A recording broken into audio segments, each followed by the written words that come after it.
सा गरजे हम, सावन सा बरसे हम, सूरज सा चमके हम, स्कूल चले हम, स्कूल चले हम। हो, हो, हो।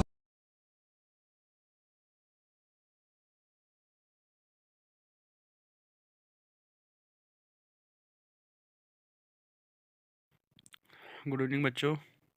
तो हमने सेकंड चैप्टर जो एसएसटी का स्टार्ट किया हुआ था, कौन सा चैप्टर है? चैप्टर का नाम है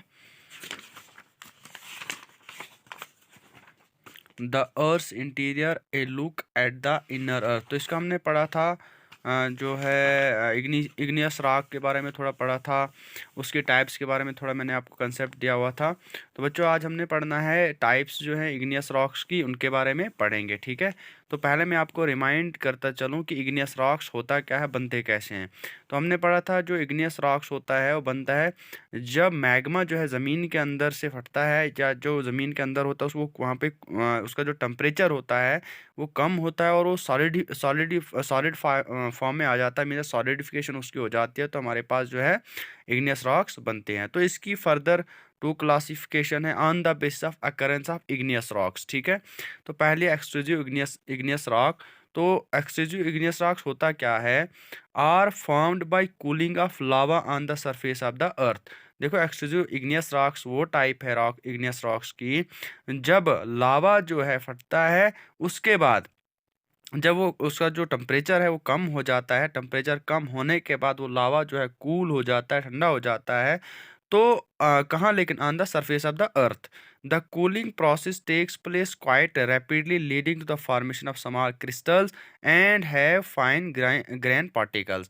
कहता जो कूलिंग का प्रोसेस होता है वो जल्दी जल्दी हो जाता है, ठीक है। उसके बाद ये जो होता है ये फिर स्मॉल क्रिस्टल्स वहाँ पे बनते हैं, मीन्स जो ग्रैंड पार्टिकल्स होते हैं उतने जो है रॉक्स की जो फॉर्मेशन होती है उतनी उतनी, ठीक है।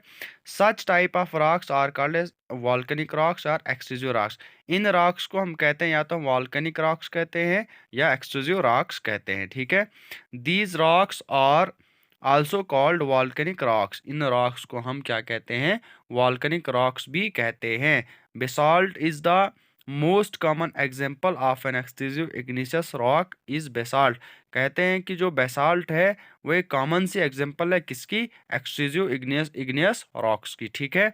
उसके बाद अदर एग्जाम्पल्स इंक्लूड, बाकी भी उनने कुछ मिसालें यहाँ पे दी हुई हैं, जैसे रायोलाइट है, एंडीसाइट है, ओबिसिडाइन है, एट्सेट्रा, ठीक है। तो अब हम पढ़ेंगे इंट्रोड्यूस इग्नियस रॉक्स के बारे में, ठीक है। ये बनती कैसे है? Are formed when magma solidifies below the surface of the earth. देखो एक्सट्रूसिव रॉक्स में पढ़ा हमने on the surface of the earth, लेकिन किसके बारे में? लावा के बारे में। बनता है किससे? लावा से। लेकिन इंट्रोड्यूस रॉक्स इग्नियस रॉक्स कैसे बनती है? ये बनती है जब मैग्मा जो है वो सॉलिड फॉर्म में आ जाता है, लेकिन कहाँ? Below the surface of the अर्थ, जमीन के नीचे, ठीक है। The rate of cooling below the Earth's surface is very slow, which leads to the formation of large crystals and have coarse grains। कहता देखो हमने पढ़ा था एक्सट्रूसिव में कि उसमें जो है सॉलिडिफिकेशन कूलिंग का प्रोसेस जो है वो जल्दी हो जाता है, लेकिन इसमें जो है इंट्रूसिव रॉक्स में कूलिंग का जो प्रोसेस है वो आहिस्ता आहिस्ता होता है, जिसकी वजह से जो क्रिस्टल्स होते हैं वो भी लार्ज रहते हैं, ठीक है ना। उसके बाद such type of rocks are called as plutonic और इंट्रूसिव रॉक्स। तो उन एक्सट्रूसिव रॉक्स को हम कहते हैं क्या?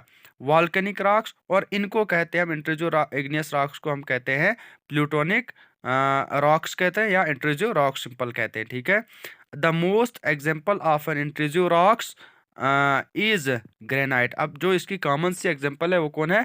ग्रेनाइट है। उसके बाद अदर एग्जाम्पल्स इंक्लूड, बाकी भी इन्होंने कुछ मिसालें दी हुई यहाँ पे, जैसे गैब्रो है, उसके बाद डोलीराइट है, एटसेट्रा। ये क्या है? इंट्रूसिव रॉक्स है आपके पास, ठीक है। तो बच्चों अब हम पढ़ेंगे सेकंड टाइप जो है रॉक्स की, वो है सेडिमेंट्री रॉक्स, ठीक है।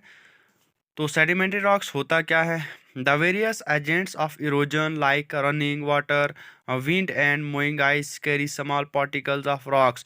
जैसे हमारे पास जब इरोजन होती है, मिट्टी का कटाव होता है, जैसे किसकी वजह से होता है इरोजन, किसकी वजह से होता है जब पानी चलता है, उसके बाद आंधी की वजह से या मूविंग आइस की वजह से, जब छोटे छोटे पार्टिकल जो हैं जब रॉक्स के जमा हो जाते हैं, these particles of rocks are deposited on land और on the beds of oceans and rivers forming sediments.